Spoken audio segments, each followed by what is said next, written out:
going from just thinking about just being on the tools, plus all the other things in a business that you got to think about, the awareness around my mindset as a tradesman compared to a business owner, it's very, very different. And that mindset shift has taken me quite a long time.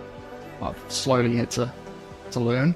Hey, welcome to the Tradies Success Podcast. On this podcast, you're going to hear real life stories from trade business owners to minimize the mistakes you're going to make, maximize profit, create more time freedom, and minimize emotional overwhelm. So hit subscribe and follow us now and enjoy the episode.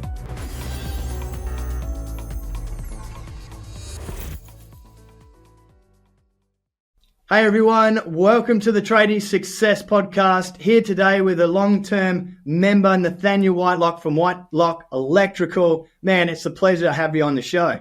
Oh, I'm so grateful to be here, Greg. We go way back. I remember I was saying, you must have been here for a long time at the academy, because I remember you from years and years ago, and you were just telling the story about how you came in for a little bit, but yeah, and then you had to leave for a little bit, but then you came back. Tell us a little bit about that experience of coming in and out back then. Yeah, absolutely. Ultimately, I wish I hadn't left. At the time, when I did join, there's a number of things that I took away from the academy. Touch on quite a few things, but things like the shopping list pricing system was a big one. Asana, starting to use Asana was a massive thing. Task management, yeah. Yeah, it's huge. Took away those things. And then at the time, just for personal reasons, I wasn't in a place to grow the business. And I left the academy and then, rejoined back in 22. And I haven't looked back. Yeah, it's been a steep growth curve since then. So, yeah. And I remember working with you through putting on your first tradie, because you had an apprentice and we had to make the decision. It's like, no, if getting this apprentice is going to be a tradie, so therefore that's the tradie I need back then. And that's why this particular episode is going to be really focused on handing over responsibility, because I really struggle with that. I know so many other people struggle with that. And it's a hard thing to do, wouldn't you agree? Absolutely. Yeah. Yeah. Just going from, I was a sole trader for over 6 years. And going from, everything being up to me as a business owner and tradesman on site, quoting, making sure everything was done as I, wanted it to be, the whole thing. And going from that and then giving that responsibility to someone else was definitely very scary. And there's a lot of, I was pretty reluctant in a lot of ways, and it took me quite a while to really take that leap. But yeah, through the academy and a lot of the systems that you guys teach, I've been able to grow in that area so much. It's been absolute transformation. Yeah. Yeah. I think with the handing over responsibility, and I know how particular you are, you should see some of Nathaniel's documents he's got. They're absolutely amazing. They're so crispy clean. I know Beck's got a big part in that as well. But with the handing over with responsibility, with a good system, it makes it easy for someone to follow along and get it done to close enough a standard that you do it, if not better, because as a business owner, we all know how busy we are. And sometimes with the great intentions we have to do well, we don't just get the chance to do it just because of how overwhelmed and busy we are. So I want to circle back to that in a little bit. And I want to go back to what was your, I have a inkling that maybe your apprenticeship might have something to do with it, and I don't know the answer to this, but I'd like to go back just to find out, what was your apprenticeship like, and what created this, really, high standard that you live by today, which is what Whitelock Electrical is all about. It's this really quality, high standard that you deliver. Yeah, sure. So looking back on my apprenticeship, I've only ever realized this the last few years since hiring people, but I'm super grateful for the apprenticeship I had. I had a great boss. It's actually my dad's cousin, and he's great leader, great boss, fantastic electrician, as well as the A grade that was in charge of me. Ben, he was just awesome. He's still one of the best sparkies I know. And I guess ultimately we just had a wide range of work we did. And that's the number one thing that I've realized, that a lot of people in the apprenticeship don't necessarily get that experience. So we'll be doing, one day we're in someone's house, next day we're at like a factory, supermarket. There wasn't much we didn't really do through my apprenticeship. We did a lot of work in schools towards the end, big school projects. So yeah, it was a great learning experience. I really just soaked everything up that I could. And yeah, I came out of it with a pretty wide range of experience in different areas, which I'm super grateful today looking back on that. Yeah. That's pretty incredible. It's sort of like you got to live 20 years worth of being in the trade, where you've jumped across to different jobs and you've had to learn the hard way because the boss expects you to be amazing, but you've never learnt that. So you've got to go and do it. But as an apprentice, you sort of get nurtured and trained and taught as you go around to these different scenarios that you got to work through. So it is very lucky. It's pretty cool. And the best thing about learning lots of different things is you can start to bring elements of each thing, like the quality that's expected at a school, into residential work you do. And so, maybe that's where this, this really high quality standard came from. Would you agree? Yeah, I think there's that, and also probably particularly my nature. I'm a little bit of a perfectionist, which I've learned in business is a bit of a double-edged sword. There's that in there as well. But the other thing I'd say with my apprenticeship is that the A grade I was working with, he just had a really good mindset when it came to stress and that. And I just reflect on that, and working with him taught me quite a lot of skills that not just on this, on the tool stuff, but how to face and react to different situations. That's something that I reflect, and I'm grateful for that experience. Yeah, right. Awesome. Yeah, it's great to have a good mentor that, has a good attitude and you're actually able to look up to. And I think as young men, you want to find someone that's someone you could look up to and really, copy almost, and be like, I want to be like them, right? And then so you start to simulate and try and be like them, and that's when you can develop that character. Where do you think the perfectionism came from? Is that earlier in life then? Where did that stem from? I think I'm a muso as well, outside of working that, and I think in the music side of things, I was pretty hard on myself at times. I was pretty dedicated, but yeah, I think I've just when I do things, I like to do them 100%. I guess it's ultimately but yeah, as I said, it's something that I've had to learn that that it can be a double-edged sword, and it's not always helpful. Especially when you're working with other people. Yeah, 100%. Well, with music, if you hit the wrong note in a scale, it's wrong. It's like it's hard to come back from that. I totally get that.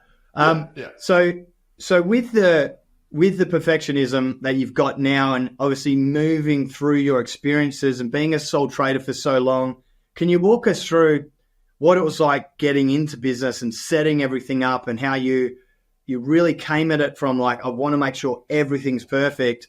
How did the starting of the business go when you first launched your business? Yeah, sure. So to be completely honest, I had no idea really about business when I started, if I was to be honest. I knew what I was doing on the tools, to what I needed to know, but I had the right intentions, like a lot of people do, I think, in business and when they start business. But it's been a learning curve. And in hindsight, I wish when I started, being involved in something like the Academy right from the start. I learned some really hard lessons along the way. Ultimately. What are some of those lessons? I think a big one is... Do you feel because you stayed a sole trader for so long, it was harder when you eventually did? Because you would have slowly develop the skills of how to do your invoices a certain way, quotes a certain way, you would have made plenty of mistakes, sending the wrong quote and getting the feedback and then having to redo it and trying to get clients and all of that stuff, right? So when you did hire your first person, was that where it was hard to give it to someone else to do? Absolutely. I resonate with so much of what you just said. Yeah, when I was on my own, I was doing everything. And I got very attached to the way things were done. Ultimately, there was no one else responsible for anything. It was just me. It was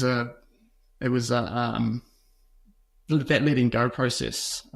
Going back to that was a big one. Which is I'm still growing enough, us to be completely honest about it, but I've definitely come a long way. Yeah. Mm-hmm. So tell us about your first ever hire. How did that come about? What was the process you went through to hire? It was an apprentice, wasn't it? Apprentice, you first hire? Yeah. So ultimately, I realized I wanted to grow. So it's number one, I wanted to grow from being by myself. I didn't want to just be on the tools for the next 20 years. And I took that step, and I think the process for me, I remember advertising on Seek, and then interviewing some people, interviewed a couple of people, then obviously chose someone, and that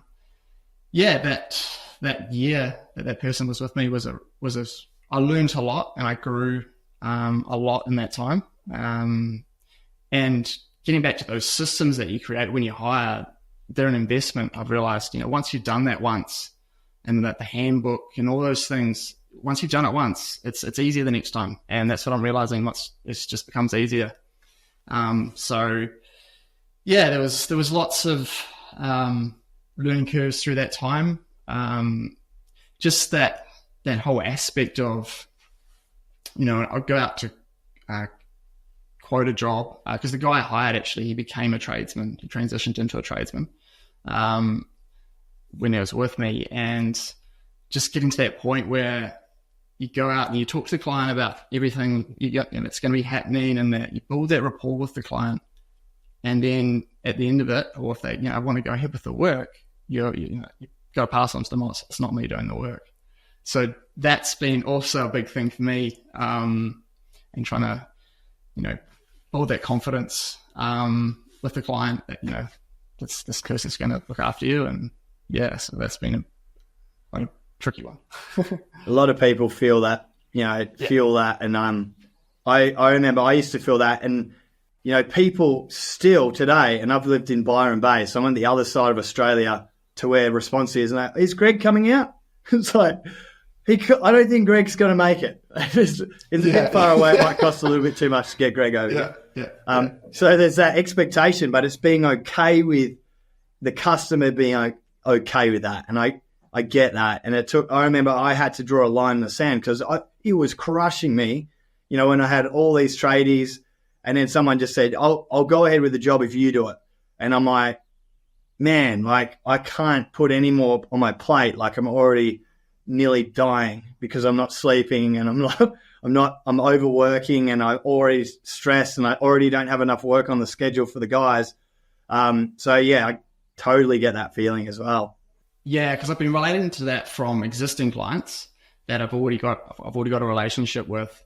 So there's that aspect, and then there's the new clients as well when you're going out to quote. But yeah, it's been something I've also talked to the guys about and made them aware of that situation. It's just being open about it. This put yourself in that person's shoes. For me, a great example of that in my own, because I always like to relate to things for how it would be for me.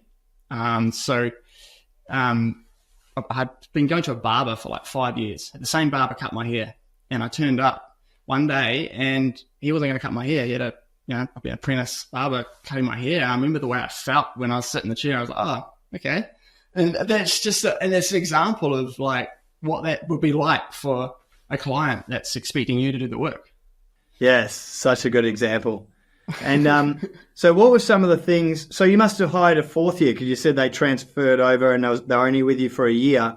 Were they a fourth year when they joined you? That's right. Yeah. So yeah. what was it like taking on a fourth year? Because they obviously had to leave the company they were at before they come into a new company almost qualified.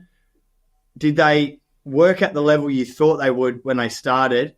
And how was that experience over that year that you had them? Yeah, sure. So, I mean, ultimately, the person I hired hadn't had a lot of experience in the area of work we do. And I realized that not long after hiring him. And there's a lot of lessons to come from that as well. So, it was, I put a lot of energy and time to getting him up to speed and familiar with the work we do. He'd mainly done solar, a lot of his apprenticeship. That was full on. I tried to create a lot of learning systems and used Sana and things to sort of track how he's progressing and really just fast track his learning. But at the end of the day, like, experience is nothing counts for experience in that way. So that was very, very challenging, getting him up to tradesman level. So did you see an improvement because you were putting so much effort into the systems? And if you consider how most people might treat that, I know you're very meticulous with your systems and what you've done. Most people would have just got them to continue to just say, you do this, you do that, and I'll sign you off and then put you on your way and put them out to the marketplace again. But did you see an improvement over the year? I definitely did. Yeah, I definitely did. He definitely had a lot more confidence. He was much more independent when he finished up with me. And he shared that. Like, he said that he's learned the most in his apprenticeship in that year that he'd been with me, more than any other time. That's good. Yeah, which is great. And it felt great to be able to, give him that experience and support him in that way. I definitely did see he really grew in that time. To the end where he was out on his own on quite a number of jobs, and yes, he's really coming along. What was the one thing that you remember was like that moment, that breaking point where you're like, nah, I don't know about this? Like, what was the toughest moment through training? Everyone has one.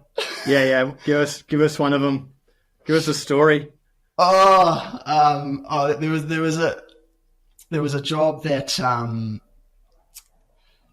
ultimately a light fitting got dropped on this job, and without going into too much detail, it could have been very, very serious. And that was a moment where it really tested me. Mistakes happen, we all make mistakes in our apprenticeship. Walk us through the job. Tell us the story. Here we go. All right. I was hoping you were going to say this one. So I'll try to recall it right. So we'd been in a job and we'd installed a light fitting. We'd installed a light fitting in one part of the house. And then we were going to install a light fitting in another part of the house. And the guy that was with me, he was up on the roof, and ultimately he got confused as to where he was. And I was holding the light fitting ready to take this light fitting down, and he thought I was in the other room and cut the light, and the whole thing fell down. And it was a light. The new light was just put up. Yeah, the new light that was just put up got smashed. So I'm standing in this room and I'm waiting, and I'm like, I've got it. And then I hear this in the hallway, and this beautiful, really, really nice light just fell down. And could have been very serious, kids and stuff in the house. And that really definitely tested my patience and the way I had to, respond. Compose myself. Yeah. Hey man, we all have those stories. Like, just people just don't think sometimes, and you're like, I don't even know how you think that was the right thing to do. And sometimes it gets to the point where some people aren't suited for that, where they might be amazing at a different type of work. So It's just that critical thinking, and sometimes it just takes a lot longer. It might take 5 or 10 years to develop that critical thinking, and they might be 10 years down the track with their apprentice cutting the wrong light as well. So it's one of those things where I think early learning and the earlier in your apprenticeship you get the right training, like that's critical. It's like babies, right? The sooner you can have the right processes with a baby and you can really nurture them and be there and, care for them in the right way early, they grow up with relatively hardly any problems. But, negligence when they're young is nearly unrepairable. It's just one of those things. And I think as an industry, we've just got to get better as companies to be able to support an apprentice. And I really feel it's hard if you're a sole trader, unless you're in a very specific niche thing, to give the attention to your apprentice that they need, and the training and the systems, because you're sort of busting around just trying to get through everything with a bit more, corporate structure or company structure, I should say, and training processes that really supports the apprentices to get to the best they can be. If I was to look at the apprentices I developed, while I feel like I had great intentions to train them the best I could, I was just so busy. I just couldn't give them the attention they needed, versus the response electricians now who are winning awards for best electrician. I think we got 1st, 2nd, 4th nationally for our apprentices, which was pretty cool. And so that's pretty amazing. And I think it comes down to having the team to be able to support them and the expectation to support them as well. Because I also remember one of our apprentices way back finishing or getting to 4th year, I was like, oh, well, what about such and such? Can they do it? Because it's going to be de-energized. Oh, no, I don't reckon they'll be able to do that. I was like, what the hell? What do you mean? They're like 4th year. They should know that by now. And we sat down and they were just, the tradies we had were just using them as lackeys for a bit, So we didn't have the expectation of how to train someone. And so it's unfortunate because it's at the end of the day, it was my fault. And I made those changes as the business owner to make sure that never happened again. But it's, it's a shame that it's usually not the business owner's fault that happens. It's just that we're so busy as business owners, we can't even think about that. So it's like a low priority task compared to the client's angry about the job and you've got someone calling in sick for a week, so I've got to reschedule the other guys, So it's one of those things, eh? Yeah, absolutely. I think I can relate to that from just hiring people. I mean, last year I trialed probably half a dozen people. Did the week trial, which you guys got me onto, which is the best thing ever when you're hiring, I believe. Doing that week trial totally. And just realizing, and that's where I realized, the great apprenticeship I had, because these were people that were, new tradesmen, and there was real lack of experience, and I felt for them. Like, it was really challenging because they're lovely people and all that, but ultimately they didn't have the skills that we needed. So yeah, I remember you were on the trial train. You went through a few, but then you did find someone. So can you tell us about the experience of doing the trials? Because for most people that would have been a full hire, and an expectation that they're staying, because there's this feeling that if we hire someone, we've got to look after them. And so we keep them on way longer than we should for some people, at the detriment of the business owner, who then suffers and loses all the sleep and has all the complaints from the customers and has the frustration like they've done something wrong. So what was the experiences for you going on through those trials? Yeah, sure. So I had to learn a few lessons before I actually trialed people, I should say. So the next tradesman I hired after the 4th year left us, I actually didn't trial him. I had a Zoom call with him, and, things were great, and, I got on well with him, and he ticked all the boxes. But however, it was only a few days in that I realized we've got issues here. And that was an example of hanging on for someone for longer than I should have. So after that hire, as I say, I tried about four to six people. And for most of them, it was within a day, some of them, I could see where they were at and, that they were at the right fit. I'd go out on site with them, make sure I was out there and try have a wide range of work as much as we could of work to do. But yeah, just there's a number of things I'd pick up on. I remember one person we hired, there was just this overall sloppiness about what he was doing. He made a bit of a mistake, and instead of just being up front, he hit it. Then I realised it. Things like that.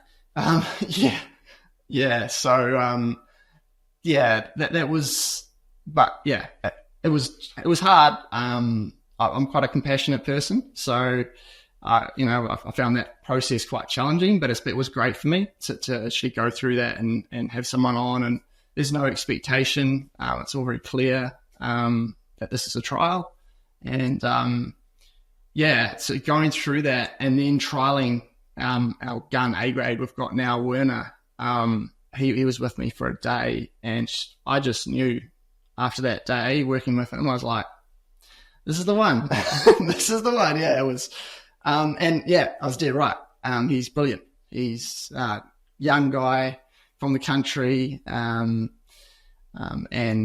yeah, he had a wide range of experience, and he's diligent, and yeah, he's a great electrician. So it paid off, those trials. Oh man. But you must have been getting to a point where you're just like feeling like no one was any good at the same time. If you went through 4 to 6, it's like, is there anyone out there that I'm ever going to hire that's going to be able to? It was hard. It was just like, I did feel like that. I almost just felt like giving up. It was like, but yeah, I knew, you knew that the right person would come along, and he did. So yeah, it's great. So good, man. So you can see how, if you've got someone like the first hire that you hired and you left them on way too long versus your newest guy one of the newer guys that you've hired, the good one off the back of those trials, how different it would be feeling comfortable and confident enough to hand over responsibility. And especially with the apprentice that was not quite up to scratch and they were cutting the wrong light. You're like, how do you give responsibility over someone like that versus the right person? And this is what we talk about in the academy all the time. It's like, hire the right person. Don't just hire someone because you need someone. Hire the right person for your team that has the skills that can do the job. So how have you felt, if you were to compare yourself to the feeling you felt when you were trying to hand over responsibility to the first tradesperson versus the way you feel handing over responsibility to the right person, what was the difference? And what is the difference? That's huge. I think just it impacted me a lot more than I realized. Like I was a lot more stressed. I was nervous. There was a nervousness about sending people to the job. I'd be worried about them doing the right thing. I'd be micromanaging to a degree because I'd be worried that things weren't going to go right, and because of good reason, because things are there've been things of concern that I'd seen compared to Werner with us now. He's straight. I've built that trust with him, and I can see that he's confident, and it's completely different. I feel so much more confident, and I feel relieved, and I know I can just send him to that job, and I can focus on what I need to focus on. I'm not being pulled away all the time, and yeah, it's huge. It's very draining when you got someone that you're constantly worried about doing the right thing. Crazy. Oh, and every possible moment, it's like you're trying. If we walk through the org chart, right, it's like, okay, we need to execute a strategy. We need to deliver this service. So as general manager, I'm marketing my service that we're this quality. So we're out there in the marketplace trying to uphold this quality that I grew as a sole trader. And I know we can be because it's possible because I do it myself.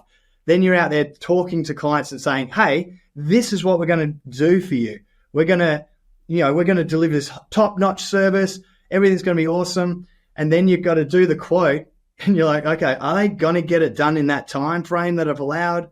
But this is how we've said we're going to price.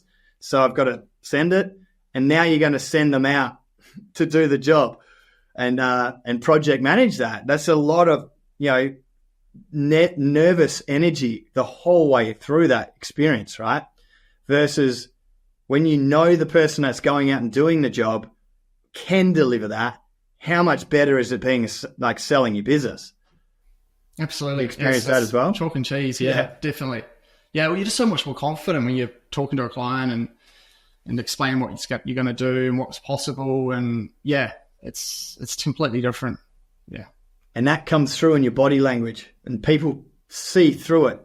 If you try and sell something you can't deliver, you got to be a magician to be able to like pretend that, the service is, and it's going to bite you in the butt anyway, because it's going to come back around with some 1-star reviews. They promised me this, they never were, as much as the business owner has that great intention. So yeah, interesting space. Yeah. Yeah. What do you say the cost, like emotionally, financially, time, what are those costs of hiring the wrong person versus the right person? It's hard to put that on. I mean, yeah, it's huge as far as the emotionally and the stress side of things. Been a lot of sleepless nights and through those periods where I ultimately had the wrong person in the role. It's massive. My personal time as well with my partner and even my friends, and that, when you're stressed and worried about things in the business, you're not present with those you're out, that you're around, and that's a big one. It's massive. It's completely different when you've got the right fit. You can relax and focus on what you need to focus on. Have you noticed the difference between the financially per month per vehicle of the tradie that was the wrong person versus the right person? Yeah, absolutely. It's big, huge. How much per month is the difference, would you say, that you've experienced? Probably 10 to 20,000. Yeah, 10 to 20,000. So the difference of hiring, there's your cost, not to mention all of the emotional shit that comes with it. It's 120 to 240,000 difference. It's not what you're going to make. That's the difference on top. Getting the right person versus the wrong person. You can see how it's easy to grow when you've got the right people, because that extra money you're making goes into the next person and the next person and the next person, as long as you hire the right people, not the wrong people. So that's a big one, eh? Yeah, no, definitely. One thing we've got with the guys now is the bonuses we do as well, the incentives. So, Werner, who's on with us now, that's a big one where he's confident in that, and that's a huge one for us with him getting on board with that. And that's awesome. Yeah, totally, man. So what other things have you learned around handing over responsibility being the topic of this podcast? What are some of the other things that you've learned to make sure that it's easier for you as a business owner, rather than all like the discouragement or the fear of handing over responsibility? I think going a step back from that is being really clear on our company values. So something that I learned from the academy, and I only really thought about it about 18 months ago, was establishing what our company is about and why we do what we do and how we do what we do. And that's been a big aspect of, once the staff and understand those core values, and then from there, it's seemed a lot easier. In our team meetings, our monthly team meetings, we pick up one of our core values and we talk about it. And just getting real clarity on that and what we're about. It's made it a lot easier, as far as there's those little bits, those little things that you don't really have to explain, because it falls under those values. It's like you don't even need to ask that, 'cause that's not what we do. Yeah. How good. And it starts with, like what you said, being clear, right? I remember myself like having these things that I told like clients that we'll do and how we are as a company, but I never really communicated it very well to the people that were out there doing the jobs. That was a big mistake I made way ago. But, that's when we don't have it clear and written down where it's, easy to refer to, we've got to sort of teach by mistake. Like when they make the mistake, you go to them and say, no, we don't do it that way. We do it this way. And they go, oh, okay. And then they're out there and they make another mistake. No, not that way, this way, and you're trying to get them to align with the values, but they don't know what the values are. So it's like, yeah. That's what I realized. Ultimately, I needed to do from going from a sole trader was have these values and values that I personally align with, not just some words that sound good on paper, but things that actually mean a lot to me and represent the way I was as a tradesman on site and the way I did things. And build from that, have that as the foundation. That's been huge. And one thing I've really grown and I really enjoy is that team environment and those team meetings and having it it's a discussion. I'm not just, we're opening up with brainstorming ideas, and I'm really enjoying that aspect as a business owner these days. And talking about those things, and it's something I get a lot of satisfaction out of. Yeah, awesome, man. I'm so proud of you. I think you've done such a great job, and I know it was hard because we were working through that stuff together, and there were some really challenging times there that we pushed through, and you were really resilient and you kept going. And just an example of that's that 4 to 6 trials, and you kept trialing people because it's easy for someone to go, nah, it doesn't work. Fuck hiring anyone. I'm just going to keep doing it myself forever, but it's like I could see how it can be frustrating and demoralizing, but if you be resilient and consistent and you keep moving forward, you'll find that right person. And we just, we always talk about that. And one thing I want to end on is what you mentioned earlier in the podcast, which was the tradie mindset versus the business owner mindset. So what have you learnt is the difference, and how has it helped you be a better business owner? Yeah, sure. I think one thing that comes to mind is I remember as a tradie, the concept of being hiring people. I always used to think about what things, that's going to cost me this much to have that person.